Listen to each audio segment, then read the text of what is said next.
Levanta-se o véu e rasga-se a túnica. Os corvos ainda bicam o que restou de ti. Uma dor cicuta que espiral perdura, tortura. O teu silêncio cobrado em preço físico. O teu algoz, agora também teu karma. Tua voz, teu suspiro, teu fantasma. Quem sou o dia eternizou o cinza. Um Deus raivoso fez habitar as sombras. Tiras o capuz e o que vês? Abismos. Jagunços a conspirar em cadafalsos. Ora, Senhor, não se trata bandidos a bombons. Meu Deus, será que vou calabar? Nunca serás mais o que antes eras. Se o corpo resistiu, o espírito tem chagas, marcado como gado. A ilusão tritura, tortura.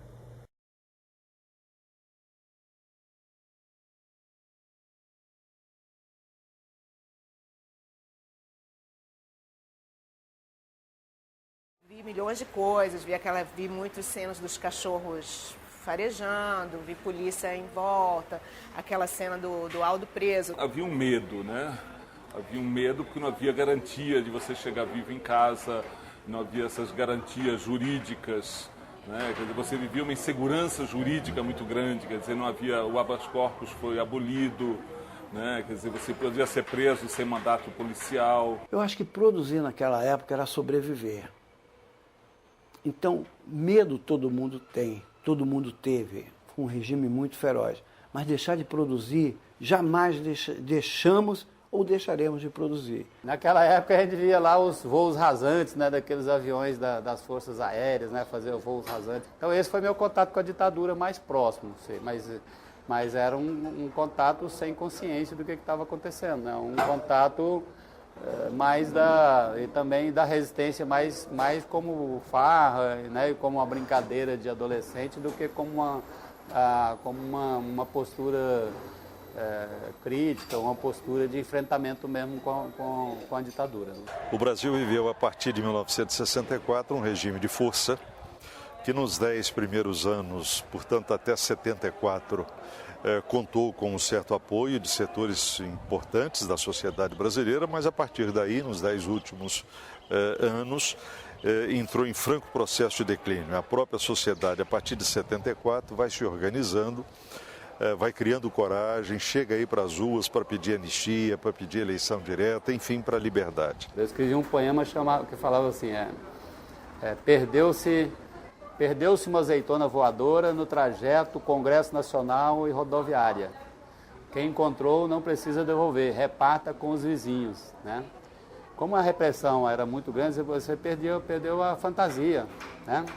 Você perdeu a aura da fantasia, da forma lúdica de viver, sabe? Da vontade de viver. E esse poema no classificado me gerou uma intimação, né? Eu tive que passar o dia inteiro no DOPS, onde as pessoas fazendo terrorismo psicológico, né? Tipo assim, tudo bem, professor, daqui a pouco é o senhor. Um regime de força é aquele que se acha dono da verdade, dono do único caminho a ser seguido por todos.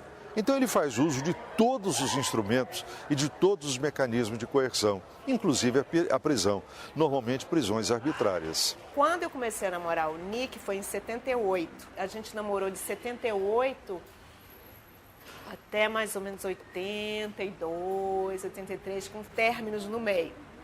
Com alguns términos em que ele namorou outras meninas. Foi a época que ele foi preso por pornografia. Eu fui preso por posse de material pornográfico, foi a acusação da polícia, mas eles achavam que lá em casa, no meu apartamento dos meus pais, na 415 Sul, tinha uma oficina, uma central de produção, né, de panfletos, né? Porque tudo era mimeografado na época, os panfletos do movimento estudantil, eles achavam que eu tinha uma gráfica, né? Então foram lá, chegaram lá, a primeira coisa que eles queriam assim, cadê o mimeógrafo? Cadê o mimeógrafo? Onde é a central? Cadê o mimeógrafo?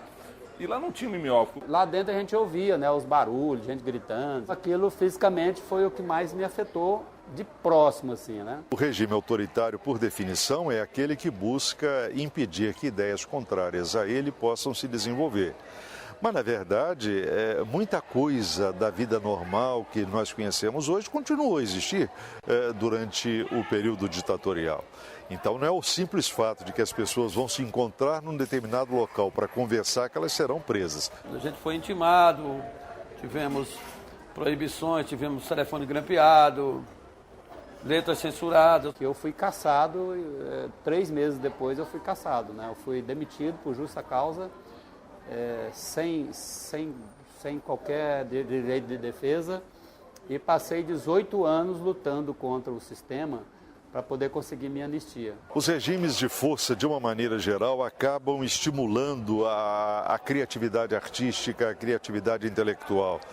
Quer dizer, a necessidade que as pessoas têm, sobretudo as pessoas com maior sensibilidade têm, de furar o cerco de um regime de força, se manifesta nas artes de uma forma geral, se manifesta na literatura. A gente fazia tudo, quer dizer, a ditadura estava lá, mas isso não impediu a gente de fazer tudo que a gente fez. Por coincidência, nessa época era a época da ditadura ainda, o final da ditadura. A censura ainda nos arrochava muito. Então, qualquer pensamento que fosse considerado contrário ao regime estabelecido, você podia ter seu livro recolhido. A censura dos poetas, a censura foi muito uma espécie de gesto, de atitude. A censura era uma coisa muito forte. A censura aos livros, a censura às peças de teatro, não é? Essa geração sofreu perseguições, mais tarde prisões, mais tarde assassinatos e especialmente essa questão da tortura. A gente tinha censura posterior, porque depois é que a gente estava vendendo na rua, se os caras não gostassem, é que eles vinham em cima, recolhiam o livro ou abriam um processo contra. Todo poder autoritário se sente ameaçado sempre. É um paradoxo, quer dizer, quanto mais forte é o regime, quanto mais violento ele se torna, mais o medo que ele tem que ele possa ser contestado de alguma maneira. Então, na verdade, uma das decisões tomadas pelo regime militar brasileiro foi o estabelecimento da censura. Uma censura que vai atingir o rádio, que vai atingir a televisão, que vai atingir o cinema, que vai atingir o teatro e vai atingir a imprensa também. É um medo muito próprio dos regimes de força de que houvesse um circuito abastecido de ideias, sobretudo ideias contrárias ao que o regime professava. A poesia passou a ser um instrumento importante de resistência e de busca das liberdades. Foi assim que surgiu a geração chamada de mimeógrafos, depois de marginal, enfim, a geração que eu participei. A poesia marginal é um fenômeno dos anos 70. E a geração marginal de poesia não falava as coisas diretamente, falava pelas margens.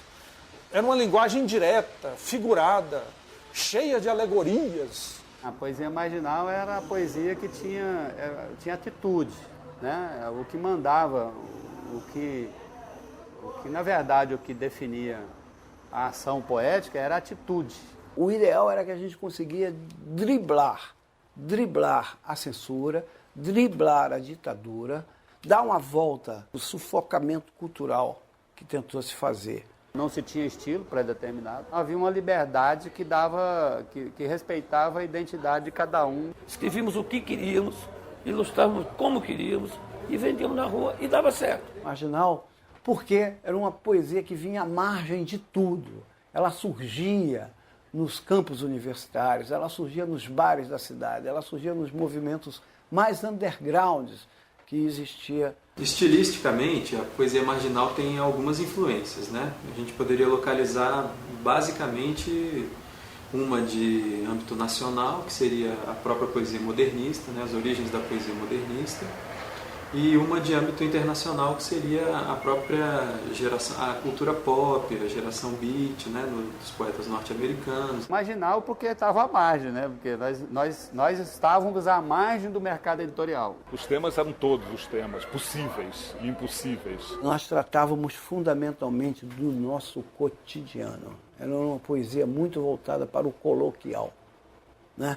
Para o que acontecia de imediato aqui e agora na nossa vida. Os poetas, né, pelo menos naquela conjuntura, naquele contexto, começaram a escrever em vários níveis, né? Quer dizer, um mesmo texto dá várias leituras. Lógico que tínhamos os temas recorrentes como ditadura, como solidão, como que toda poesia sempre tem.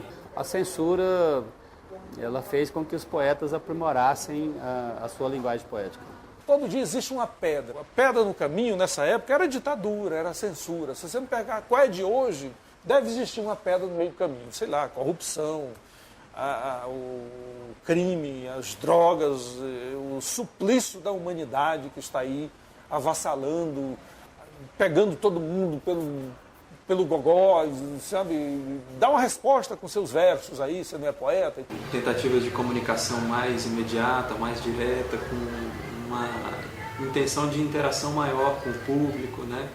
E com uma carga de humor, de descontração, de sintonia bastante diferente daquela da poesia mais que a gente normalmente convenciona chamar de tradicional. Eu era muito mais formalista, então, assim, eu até criticava, ele era meu namorado, mas eu até criticava um pouco a poesia. Ah, não, Nick, essa poesia, não, eu era mais crítica. Hoje eu valorizo muito mais a poesia do Nicolas do que na época em que eu estava ao lado dele. Todo poeta é um marginal porque ele propõe uma nova linguagem, ele está à margem propondo uma nova linguagem, uma nova visão, uma nova maneira de ver as coisas, né?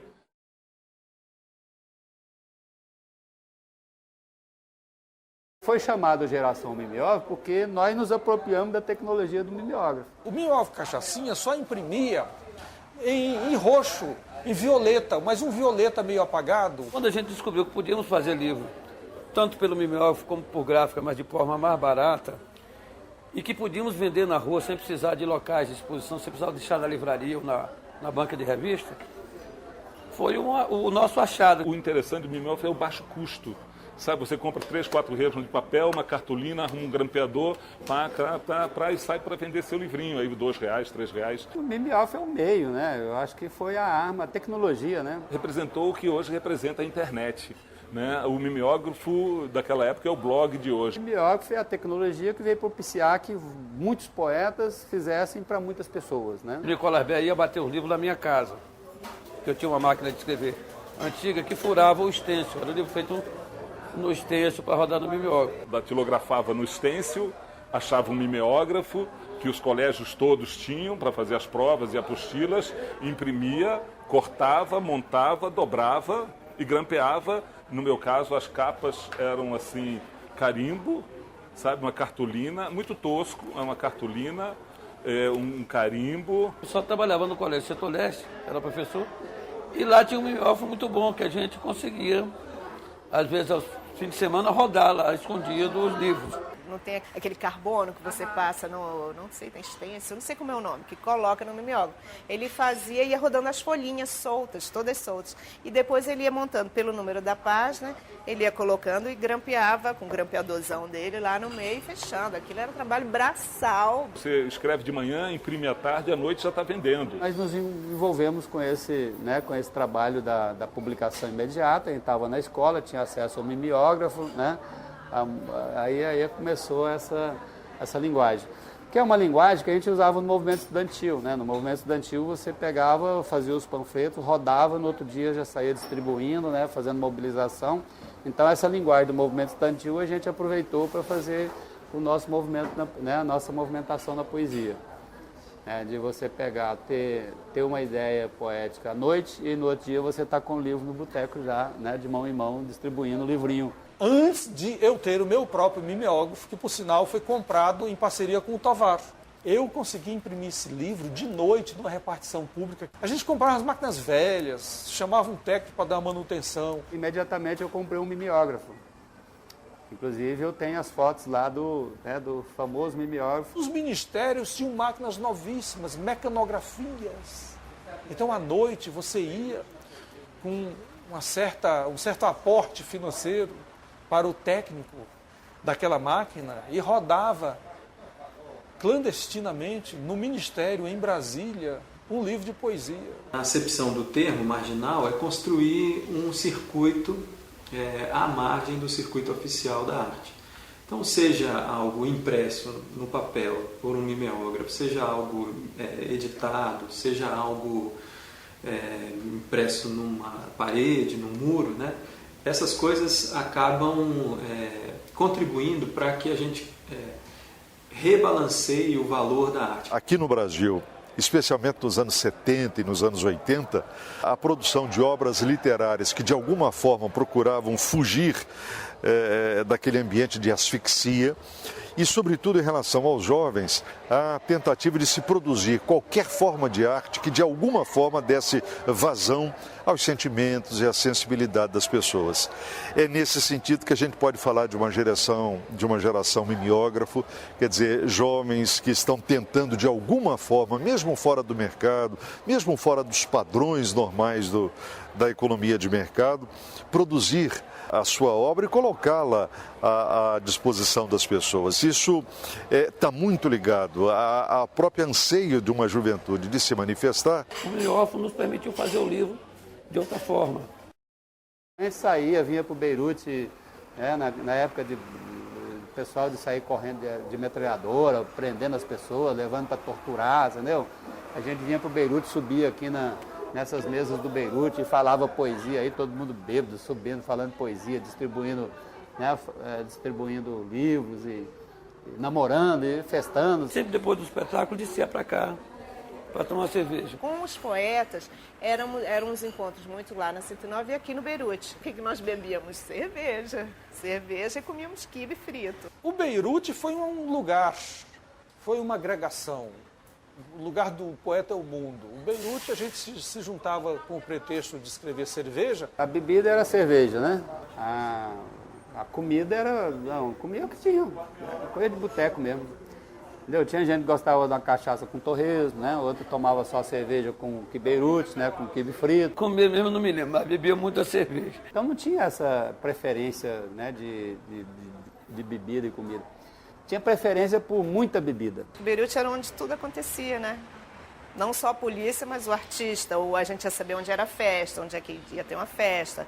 Alguém ia subir na mesa e ia falar uma poesia, era onde tudo acontecia. Aqui era um bar só de artistas de Brasília. Então você sentava aqui, tinha 5, 10 mesas de compositores, de poetas, de escultores, pintores, tudo de Brasília. O Beirute era um lugar de lançamento de livros. Mas lançamento assim, onde é que você via mostrar?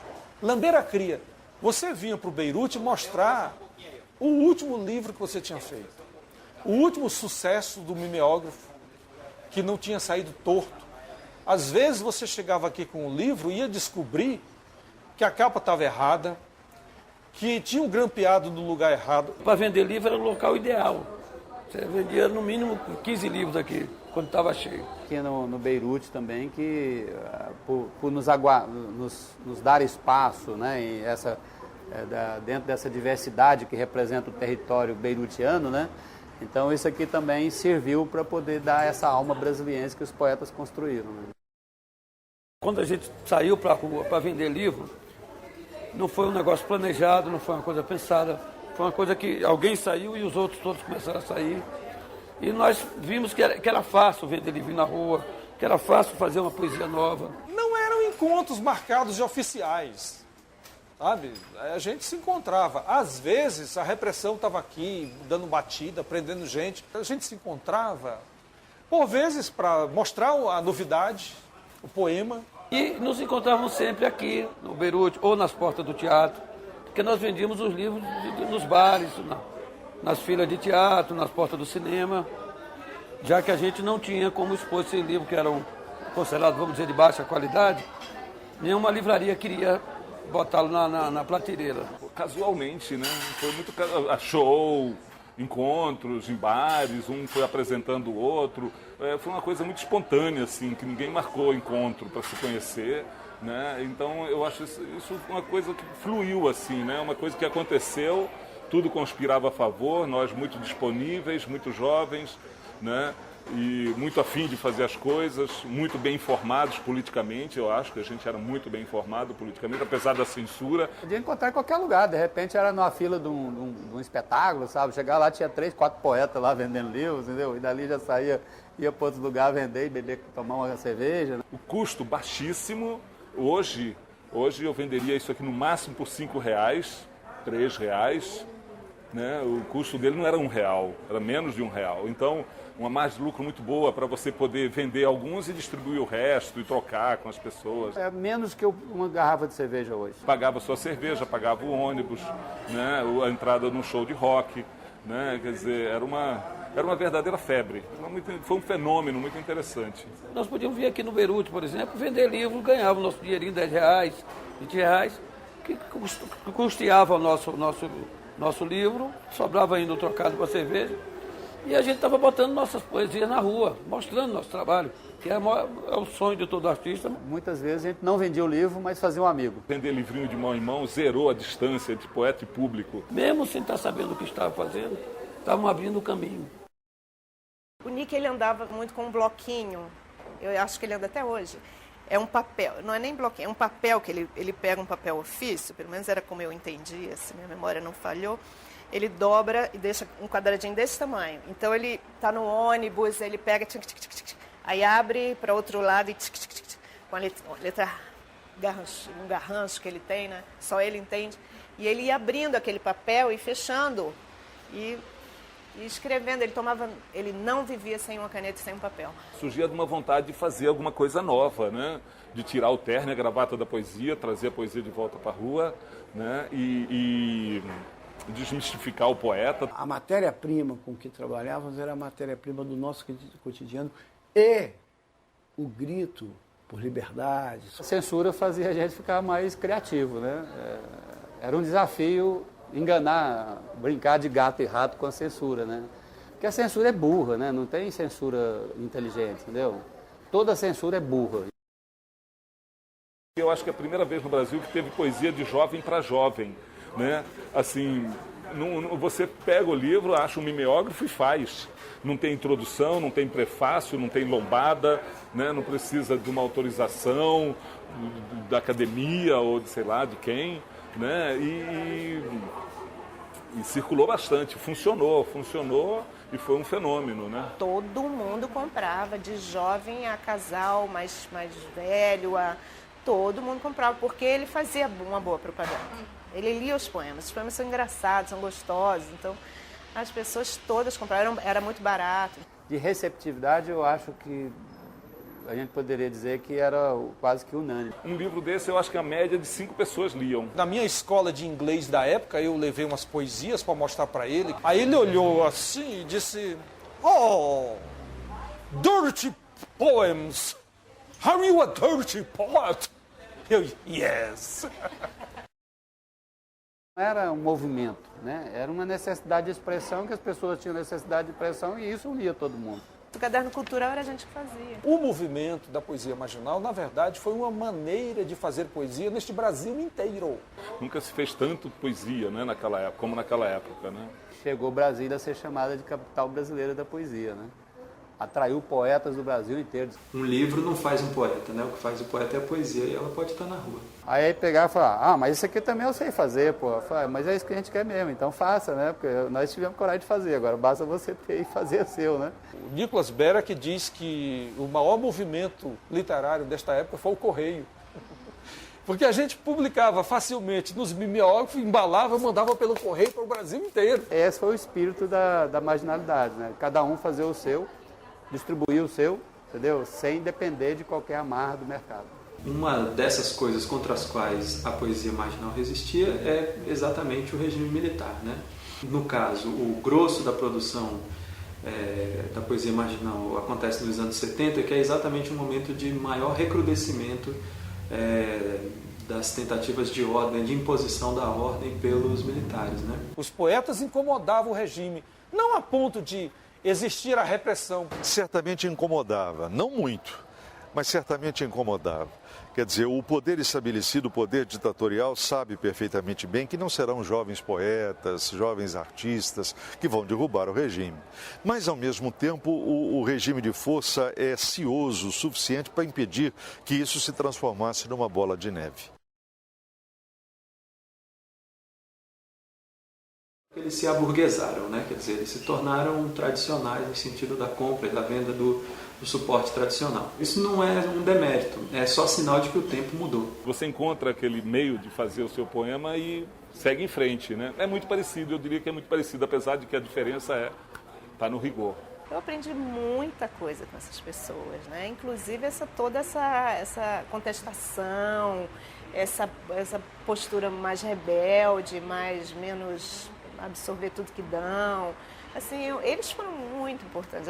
Eu acho que a gente formou a cultura dessa cidade. A poesia marginal, a poesia mimeógrafa feita aqui por diversos dos autores que aqui moraram, né, ou que moram ainda, guardou, eu acho isso, preservou a vida cotidiana da cidade, né, e de uma maneira muito pouco convencional, né, com uma dicção que eu acho que com um sotaque que acho que é não só próprio da juventude, mas que seria interessante para a tradução da própria cidade, que era também jovem. O que aconteceu é que os poetas que faziam, né, aquela movimentação lúdica, né, da poesia lúdica, a poesia diversão, a poesia arte, a poesia entretenimento, né, a poesia liberdade, sabe? Começaram a se envolver com outras coisas, né? Eu me casei, tive 3 filhas maravilhosas, né? Fui caçado, tive que, né, não tive mais meu emprego, meu ganha-pão, tive que lutar pelo meu dia a dia com outras coisas, fui trabalhar com produção artística, né? Outros poetas foram mexer com outras coisas, o Comunicólogo foi mexer com publicidade, foi mexer com chácara, com viveiro, né? O Paulo Tovato também foi para Olhos d'Água, foi mexer com as coisas, né, mais alternativas, né? O Turiba foi se envolver lá com a profissão dele de jornalista, o Chacal voltou para o Rio, né? Cada um foi cuidou da vida. São amizades que ficaram até hoje, né? Quando a gente vai a Brasília. Nós temos hoje um pouco mais de liberdade para celebrar a vida sem uma sombra atrás de você, dizendo, você não pode ser feliz porque você tem uma ditadura. O elo não era ditadura, entendeu? Não era ditadura, o elo era o gosto por fazer. Em termos de movimento, localizado num determinado tempo, com atores atuando organizadamente, conversando, debatendo e produzindo, ele realmente cessou. Mas em termos de forma, eu acho que a herança dela, é claro, continua bastante viva.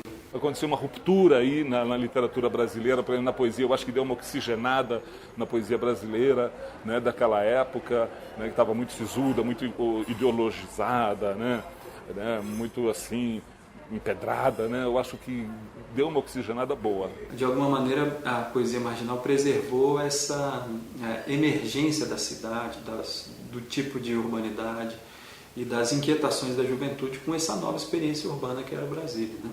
Nos anos 70. A poesia marginal foi muito importante para a formação da alma brasiliense, justamente por causa dessa diversidade e essa falta de cobrança, entendeu? Não, qualquer um pode fazer, então todo pode participar da construção. Eu acho que nós enfiamos muita poesia na alma de Brasília. Ficou na história, ficou na poética brasileira, ficou na linguagem brasileira. Então, eu acho que se transformou em música, se transformou em cinema, entendeu? Teve várias vertentes. Eu acho que mexeu com a estrutura da poesia brasileira e ficou, né? É um capítulo da história da literatura brasileira ali, poesia marginal. Isso não vem como tirar dali. Se tivesse continuado, eu acho que teria virado assim, um patrimônio cultural da cidade, né? Porque o ato dos poetas estarem todos os lados, esse passou a ser, inclusive, um cartão de visita da cidade. Foi importante para Brasília essa moçada, porque mostrou uma geração assim que quer humanizar a maquete, né? Eu acho que foi importante para Brasília, assim, sem dúvida. Os estudiosos do futuro de Brasília vão ter que levar em conta toda essa poética que foi feita, né, por essa turma toda, né? O poeta hoje quer viver